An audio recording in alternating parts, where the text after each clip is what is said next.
What up, y'all? I'm Steve, and this is another Elev8, and tonight we got Happy Time glass.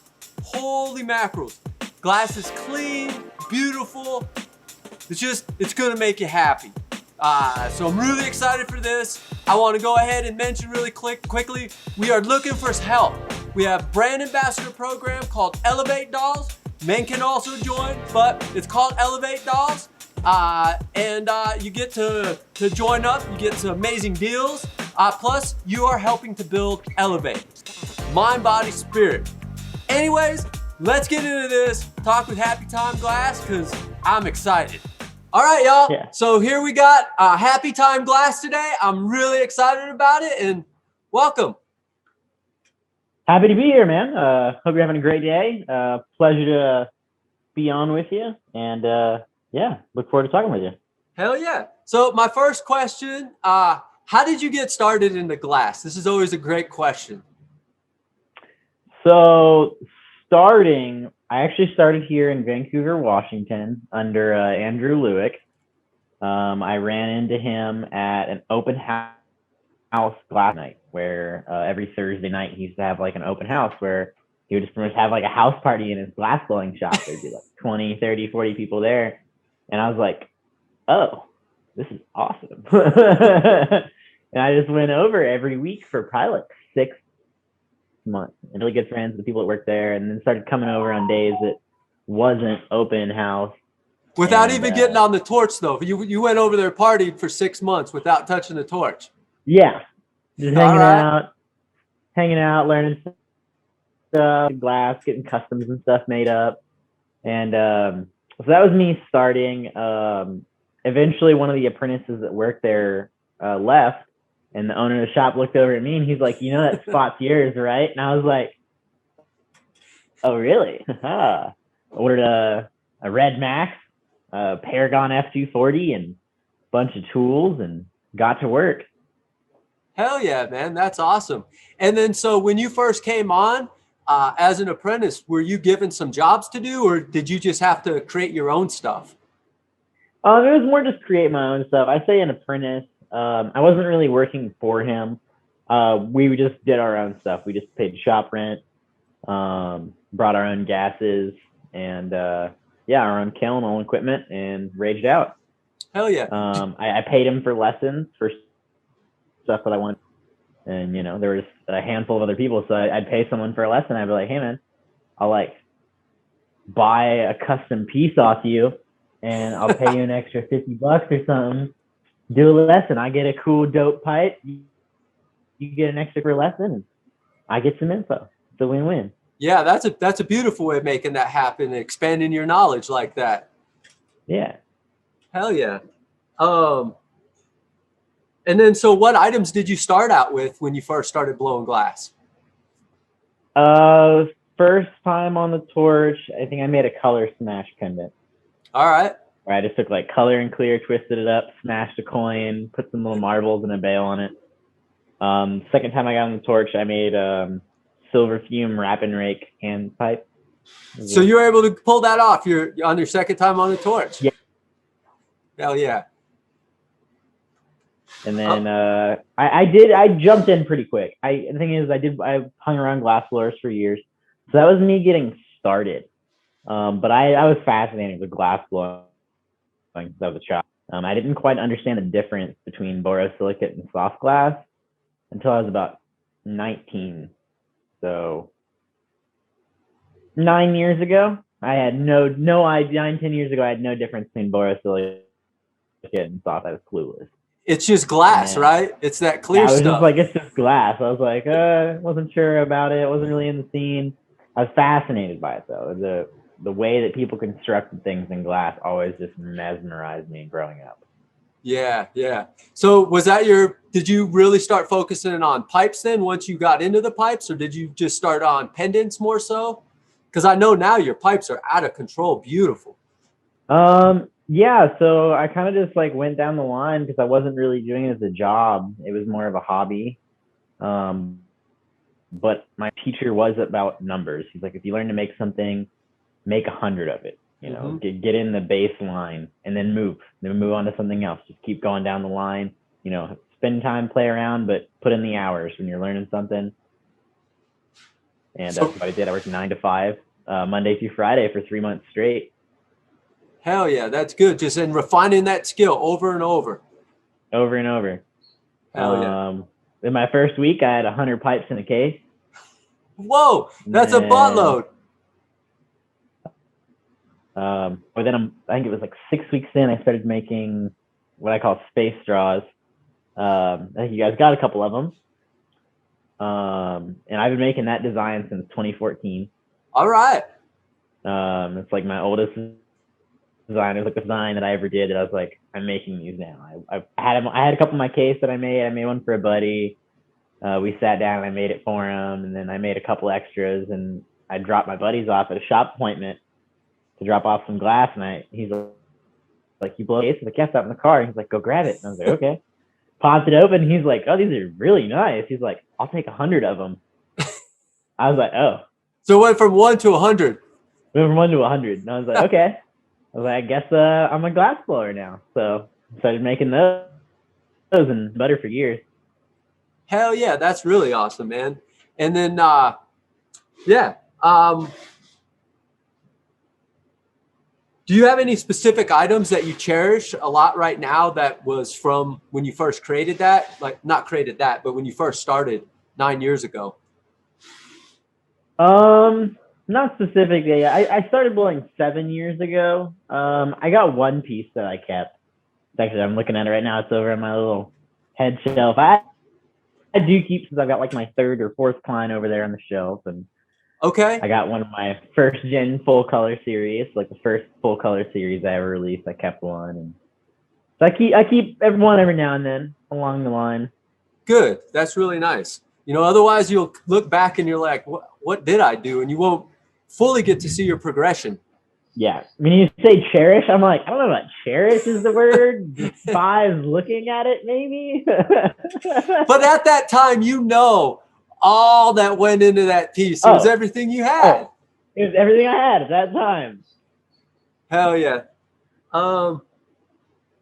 You did mention that you were in a shop. So did you have a mentor, or you were just using a lot of shopmates as an overall mentors, or do you have one particular person?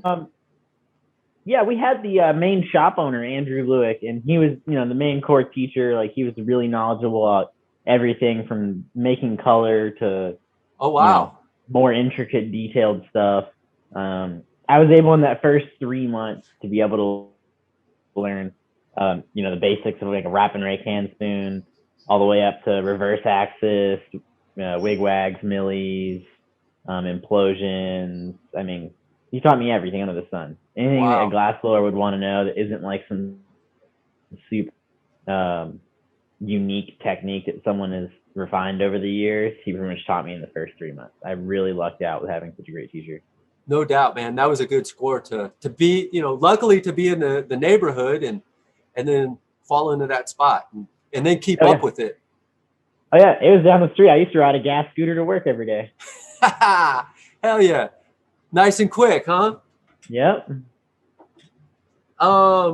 What classes, if any, have you taken to help improve your skill set?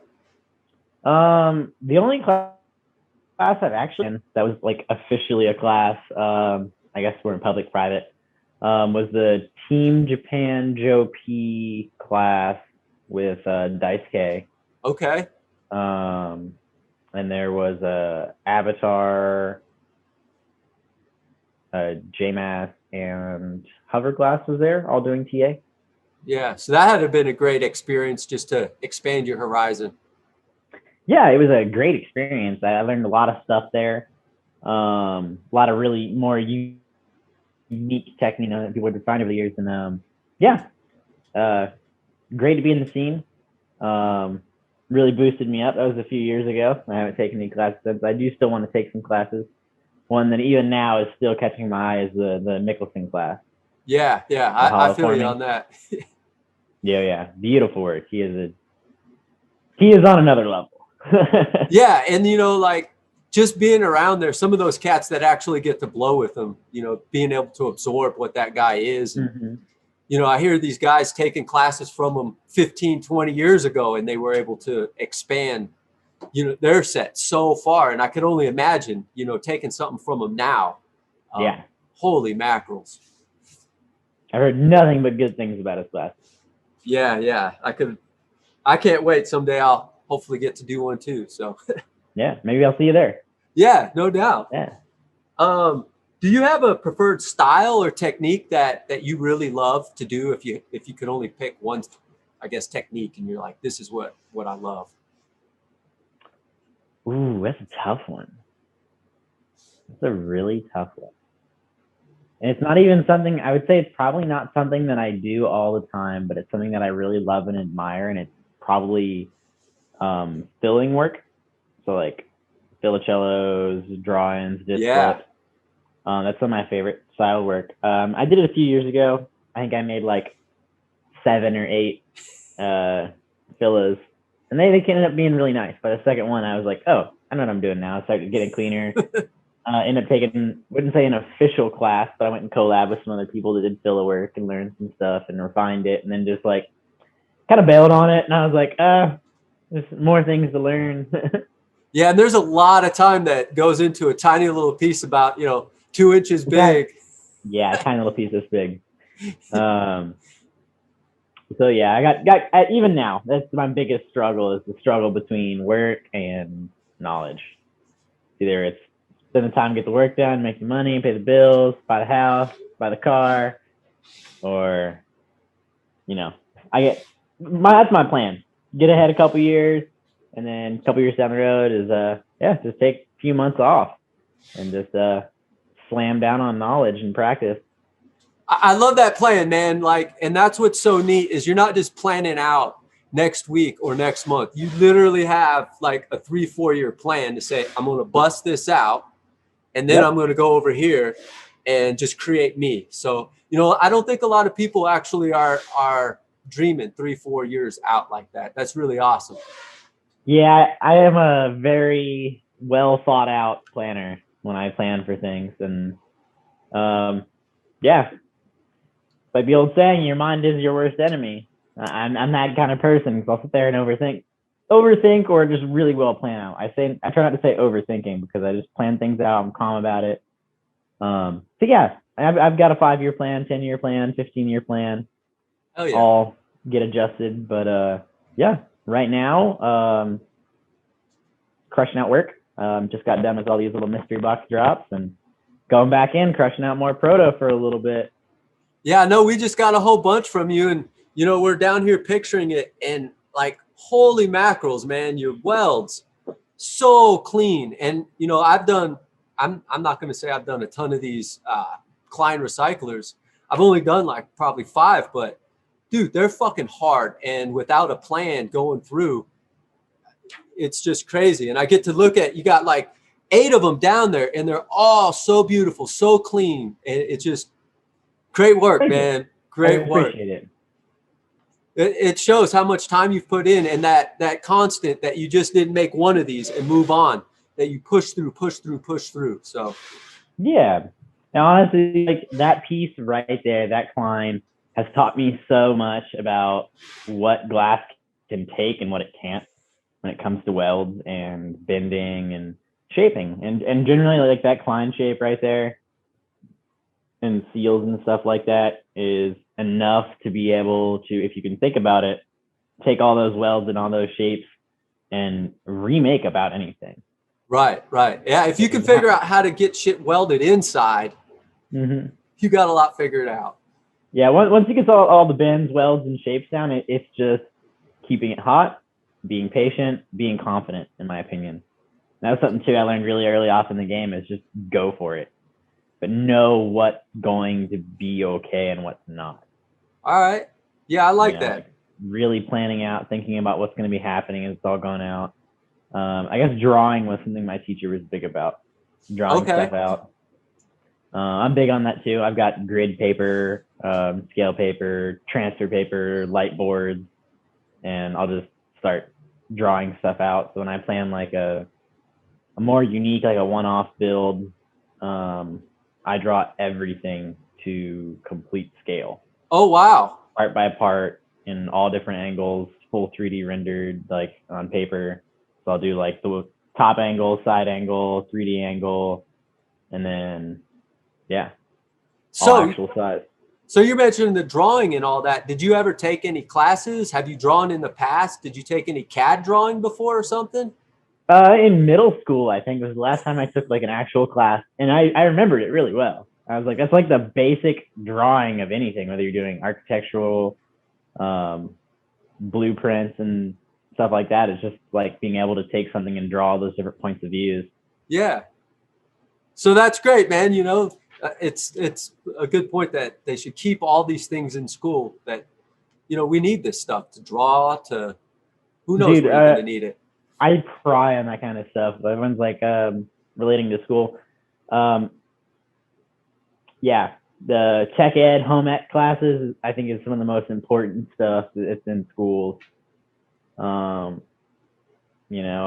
crunching down, like I think math, I love math. I am a math nerd, but they teach too much math in school.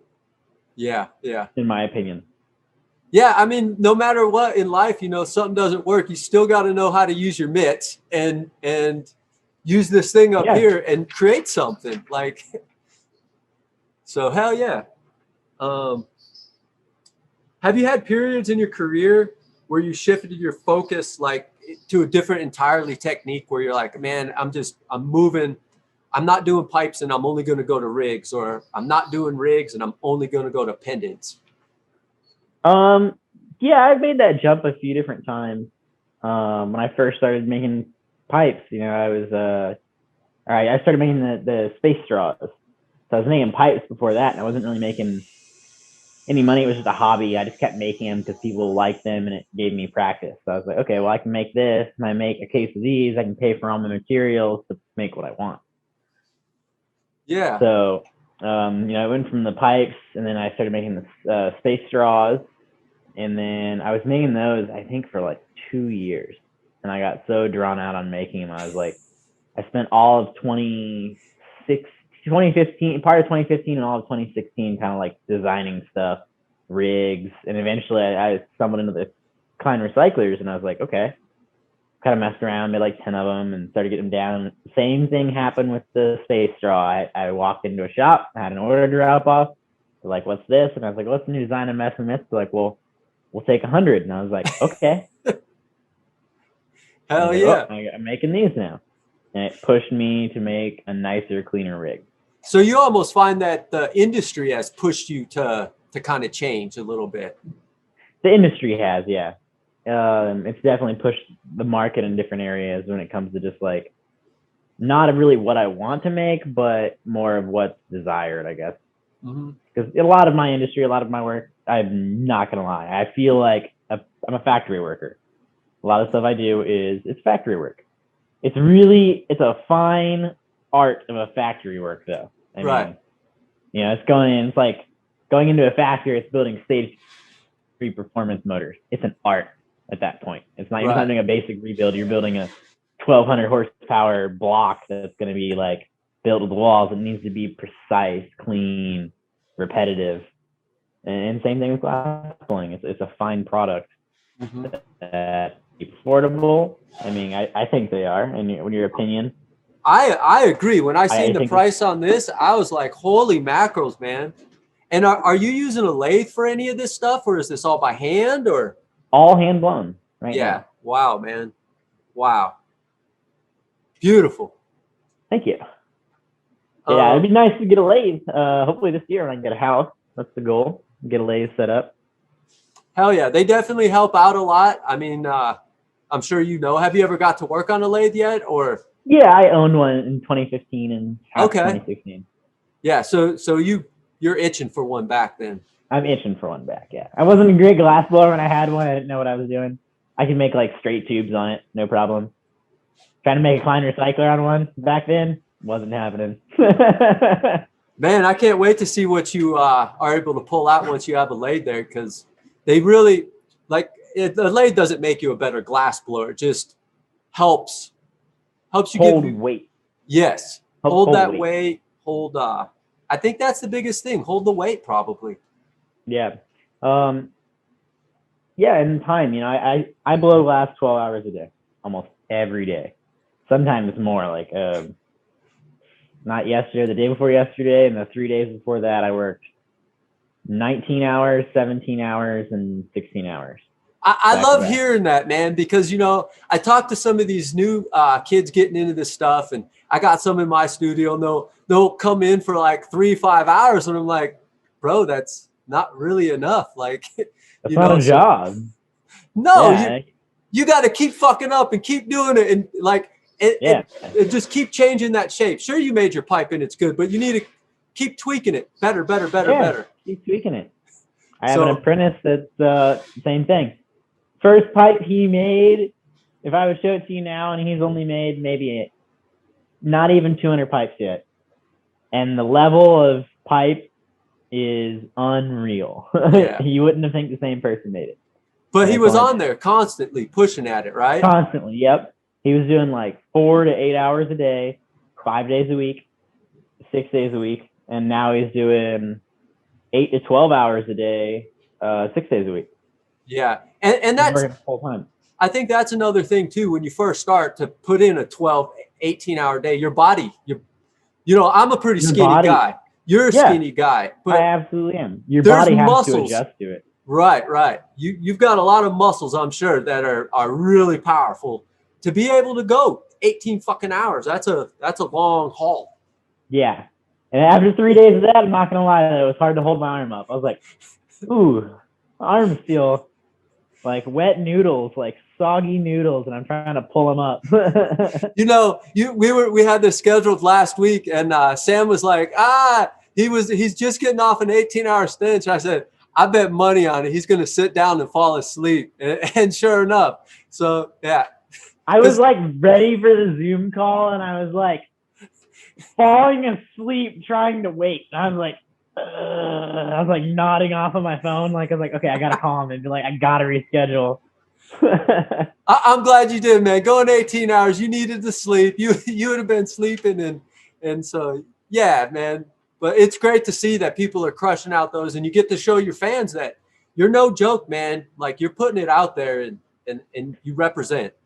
Yeah, I try to do my best. I feel like right now I was like, I try to do my best, but I feel like this month I've been further behind than I've ever been. Well, the better But you get, the bigger the demand's going to get, and then it's you're one guy. yeah, I am. Right now I am still kind of one guy.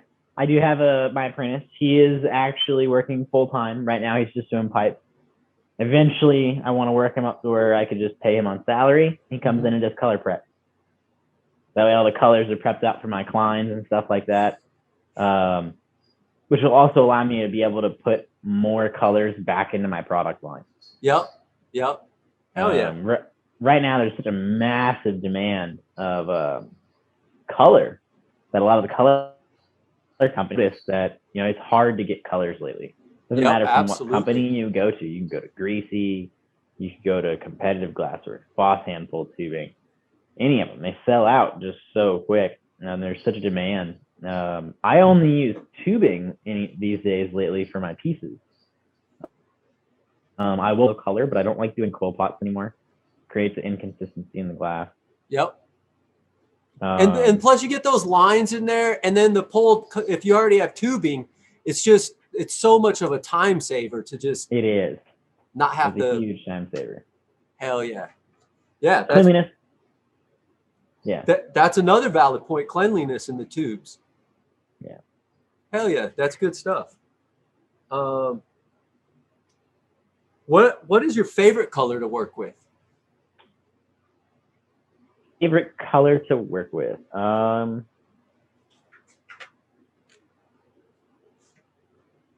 say it has the best work of like the softest color. I guess your favorite color, whether it's a soft color or a hard color, like probably the favorite to work with is probably amber purple. Amber purple? I love working with amber purple, being able to oxidize it, bring out all the different colors from it while shaping it, going back and bringing some more colors out. It is a fun color to work, and it's a great experiment for people the difference in the chemistry of the flame. And it's not expensive. I think it's not expensive. It's not extremely unstable. It's not super shocky. Yeah, super affordable. Great color. Works great. It's a color that I can take up to 100 millimeter beaker base, and it's clean. Yeah, that's a huge factor. Yep. Hell yeah. So if that's your favorite color, what is a color that you're like, you can keep that, I don't want it? You're gonna talk trash on colors? Well, you know, it is what it is. Like, the biggest shit list of color I think I've ever touched. And some people are like, oh, it's not that bad. And I'm like, it's that bad. And they're like, yeah, it is. It's a honey badger. I've never Darth Badger. Never played with that. It is North Stars. It looks like Chinese yellow. It's a little bit darker. Okay. Darth Badger is way darker. It's the same amber tone. It doesn't strike. It doesn't change. It just stays that tone. North Star made a version of it.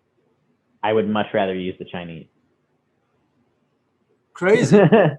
So you're with that said, you don't. I'm going to assume you don't care whether it's a Chinese, Indian, or American color, as long as it's going to work for you. Yes. Most Chinese colors don't work for me, so I don't use them. Right. It's just, that's a fact as well. Like, stay away from black. That shit's going to crack. Oh, black China black? Oh, yeah. Back away from that. The only way you can get that stuff to work is if you blow it out paper thin. Right. Yeah. But, no, I just avoid Chinese and something against, oh, it's China, keep your money here. I'm just being realistic about it. There are a couple good China colors, but realistically, they just can't take the shock of being in and out of the kiln. Like when I'm making one of those Klein recyclers, it's in and out of the kiln 15 different times. Right. So it's going from room temp, kiln temp, room temp, kiln time. China glass will start falling apart at that point. Huh. I wonder, they must put something's going in there that's not allowing it. Huh. What's the most difficult piece you've ever attempted? Did you succeed? The most difficult was probably the clock that I made for Masters last year. All right.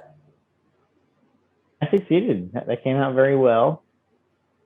A couple of spots I could have done better, but it was in mid competition. 21 hours in Las Vegas. Wow. 7 hours a day, 3 days. That's a long time.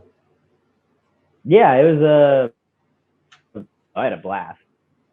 So, have you done other competitions before as well? I've done the Eugene Flame Off and then just Masters. I've done a couple local Flame Offs. I can't remember the names, but I know they're kind of more of a one-off. They weren't like an annual event. Okay. Hell yeah.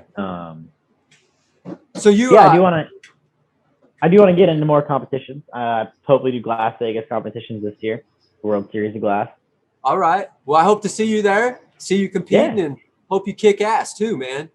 Thank you. Yeah. All right. So hopefully we'll see you in a lot more competitions coming up. That's good stuff. Yeah, I'm not sure if I'll do Masters for Champs trade shows this year, just due to COVID, and I don't know how they're going to take in with the competition. It's a different setup. I love Champs, and I love being able to blow glass in Las Vegas. Yeah, it's pretty neat there, like you're doing something that a lot of people don't get to do. Yeah. Yeah. Do you collaborate often?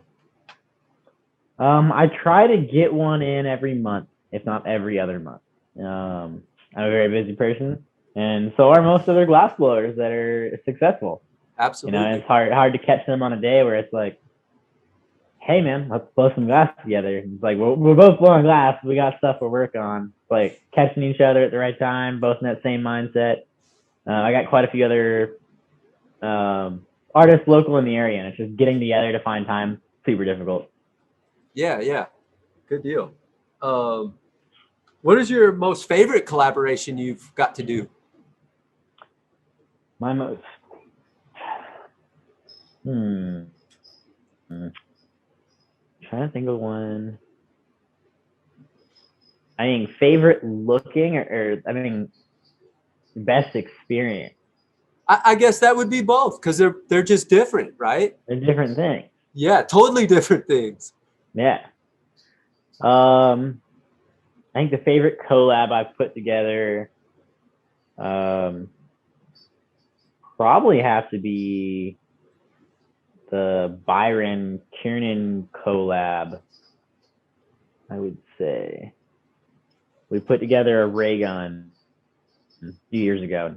This is one of my favorite collabs. I just love the ray gun style. I continued to make it because I just loved it so much. Yeah. Hell yeah.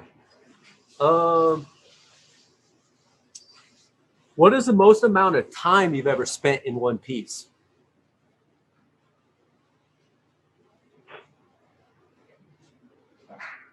Probably I want to say almost a couple hundred hours. Holy mackerels. What did you Altogether. make? That clock. Oh, right. So you had a whole bunch of prep that you brought. Then you Yeah. spent 21 hours that day there. Those 3 days I spent 21 hours a piece there building it. And then I spent a couple weeks prepping, sizing out, and building everything that I need to make this in Las Vegas.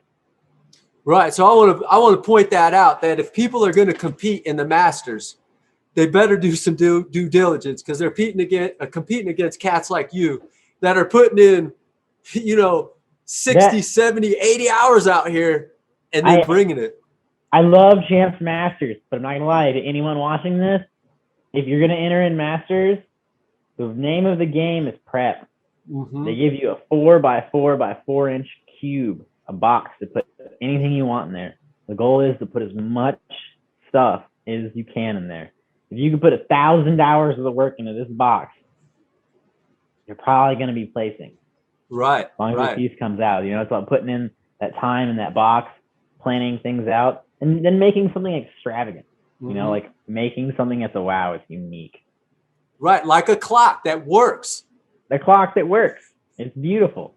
I'm keeping it. Like I literally am like, I've posted it maybe like 2 or 3 times for sale, almost over an entire year.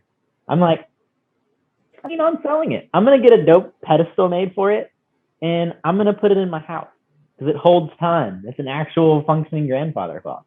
Yeah. I got this old thing. It helps make things move, and I bought it probably like 5 or 6 years ago.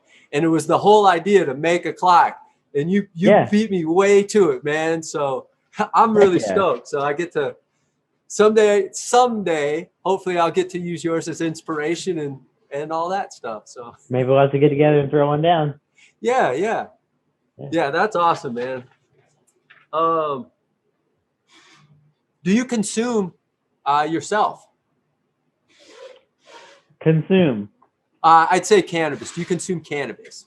Oh yeah, actually it's funny because I just started smoking again. Okay. Maybe a couple months ago. Just a little bit here and there, and now I'm smoking daily again. Do you mostly prefer flower or concentrates? Right now, if I took a dab, I would be on the floor with my tolerance level. All right. When I did smoke a lot, I preferred oil. Okay. For medicinally speaking, oil. I have smoked so much flower that it's uncomfortable. Do you feel it mostly hurts your throat then? Yeah, at that point, having to smoke. And you're dabbing a gram of THC concentrate, you're looking at like a whole quarter of weed. Yeah. Smoking a quarter of flower is not very comfortable on your chest. No, that's like throwing up blood. It's just to get to your level there. So it makes a lot of sense. Yeah. Yeah. Honestly. Yeah. Do you mostly, when you do consume, are you consuming out of your own pipes, out of your own rigs, or do you prefer to consume out of somebody else's pipe or rig? When I travel, I use my own.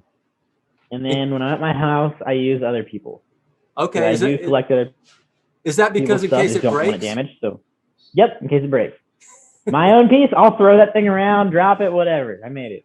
You can make Whatever. another, right? I can make another. Hell Someone yeah. else's piece, I don't want to have to hit them up and be like, I broke it. Yeah. What can we look forward to in the future from you? So I guess I can do a little teaser here. I'm working on some new projects this year. Getting back into making Millie. It was something that I was really into when I first started blowing glass. Yeah. The first month I was blowing glass, I made like 6 millies. Holy mackerels. And I loved it, and I just kind of like gave up on it because it wasn't very adequate with the torch that I had at the time, because I had a Red Max. Yeah, not workable. Not workable. You get up to like a 60 millimeter bar of glass, and you're like, now I need 2 Red Maxes to pull this down. Which is exactly what happened. I built a Millie that was too big, and we needed 2 Red Maxes to pull it down. Stop doing that, but I picked back up. I got a Delta Mag now, so there's nothing besides myself. Right. So time to get on it. You really like the GTT then? I do. I love my Delta Mag. It is a very well built machine, or a finely built machine. Yeah, I agree. I love their torches. They're good. Yeah. Every torch has its own benefactors, in my opinion. The GTT has that massive heat index. I mean, it's just got a higher heat index than all the other torches, in my opinion. And I agree with that. I think, I hear all these arguments for torches, but I'm like, it can't get as hot as the GTT. So it's all great. But, and then they're like, oh, it gets too hot. It might. I'm not going to lie. It totally might. Yeah, but Delta Mag. But you can control that. You could go further out in the flame and use less heat. Like, just because it gets hot don't mean you have to fucking do it. Like, you could cool down. And that's the other thing too. I have compressed air on mine too, so I get like the best of both worlds with that. You get that like more even shaping flame while still being able to keep it really sharp. Okay. Yeah, I've never got to use the compressed air before, so it's game changing. Really? It really is. Now you make me feel all like, fuck, man. I'm not gonna lie. I know so many people that have had a Delta Mag or a Mirage with compressed air, and they're like, yeah, I've owned this torch for 5 years and never hooked up the compressed air. And I'm like, what? Why not? Yeah, especially if you have it there. What was have it? Just I go buy a $150 air compressor, hook that sucker up. So there's multiple factors to the compressed air. So you get a cooler flame that's being cooled by diluted oxygen, not pure. So it's diluting your oxygen. Right. What that does is it gives you a more consistent heat penetration. Like even if you're working in like a large vessel, it's kind of thin. If you notice, like on a GTT, you start getting like one side that wants to heat a little bit more than the other, or one side's a little bit thicker or thinner. You can kick on that compressed air, and it will kind of like cool that heat index down to where it'll allow the glass to kind of heat evenly. Even if the glass is a little bit thicker or thinner on one side, or wanting to heat a little more unevenly, it'll keep that heat even. And it's really interesting. Yeah, it makes sense. It feels like, because the GTT is so hot, it's just completely melting the outside. Where maybe with a little air, it melts it, but yet it keeps maybe just a atom or two skin on the outside. Yeah. Huh. Well, another thing too is that for like dichro and stuff like that, it also brings down that heat index down a little bit. Yeah. Also sharpens up your flame too. So if you want like a sharper flame that's not as hot, you can like dilute it with compressed air, and then you get a sharper flame that's also not too oxygenated, so you can still keep a neutral flame base. Huh.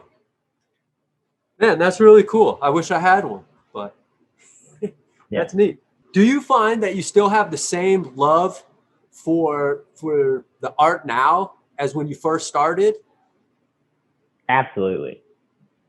I still am fascinated by the artwork. I love looking at it. I'm probably less likely to touch now that I blow glass. Now that I blow glass, I'm like, don't let me touch your piece. I'll just look at it. Hell yeah, that's awesome. But, Is there anything you would like to add?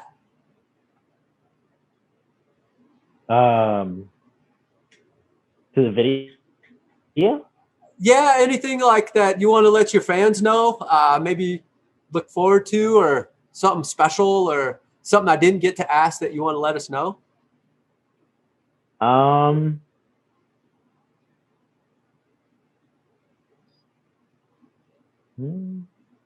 Not really, no, man. It's also morning for me. I'm like half asleep over here. That's all right. No, it's been great having the time to speak with you. Thanks for having me on. It's a pleasure, man. Stay tuned, guys. We got some awesome Millie work coming out here in the next couple months. What kind of Millie work do you like doing? Like, I mean, there's so many different things, so I don't know. Like, is it characters? Is it plants? Is it? I guess I'm doing a mix of landscape, characters, and like, would you call it kaleidoscope? Oh, and that's kind of maybe chunks of like fractal colors.